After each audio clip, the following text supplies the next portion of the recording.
Hello, કેમ છો મિત્રો? અને મારી ગાડી પહોંચી ગઈ છે નરેશ્વર મહાદેવ, જોઈ લો. અને નરેશ્વર મહાદેવ તમારે જો આવવું હોય સરસ મજાના દર્શન કરવાના અને નાહવા ધોવા માટે, તો જોઈ લો, નર્મદા નદીને કિનારે મંદિર આવેલું છે મિત્રો. અહીંથી 180 કિલોમીટર અમદાવાદ એરપોર્ટ થાય છે મિત્રો. તો તમે તાત્કાલિક છે ને, જો તમારે નાહવાનું બાકી રહી જતું હોય ને, તો ફટોફટ બિસ્તરા પોટલા તૈયાર કરી દેજો અને ગાડીમાં પહોંચી જજો અને નરેશ્વર મહાદેવ. અને અમારી ટીમ છે ને પહોંચી ગઈ છે નાહવા માટે. જોઈ લો, અત્યારે છે ને ટૂર બધી અમારે મોટા ભાગે નાહવાની જ આવે છે. તો કેટલા દિવસો બાકી છે જોઈ લેજો. અને અમારી ગાડી અમદાવાદથી પહોંચી ગઈ છે 180 કિલોમીટર. નરેશ્વર મહાદેવની બાજુમાં સીડી તમે મંદિરમાંથી નીચે ઉતરી જાઓ એટલે સીધા જ નદી આવશે મિત્રો.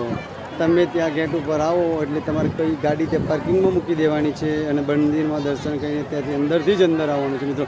જમવાની પણ સગવડ સારી છે મિત્રો. તો ચાલો મિત્રો, ફટોફટ તૈયાર થઈ જાઓ. અને જો તમારે જ આવવું હોય તો સરસ મજાનો રોડ પણ સારો છે, બરાબર છે, એટલે તમને કોઈ વિચારતા નહીં. અને આવો સરસ મજાના નર્મદા નદીના કિનારે અમે બસ. તો ચાલો મિત્રો, ભાઈ ભાઈ બધાને. અને અમારી ચેનલને ફોલો કરવા માટે કૃષ્ણ ટૂર એન્ડ ટ્રાવેલ્સને જઈએગા. અમારો નંબર છે 9426385875 94 263 85 75. અમારી ટીમ હવે લઈને આવવાની તૈયારી કરી રહી છે મિત્રો. તો ચાલો બધાને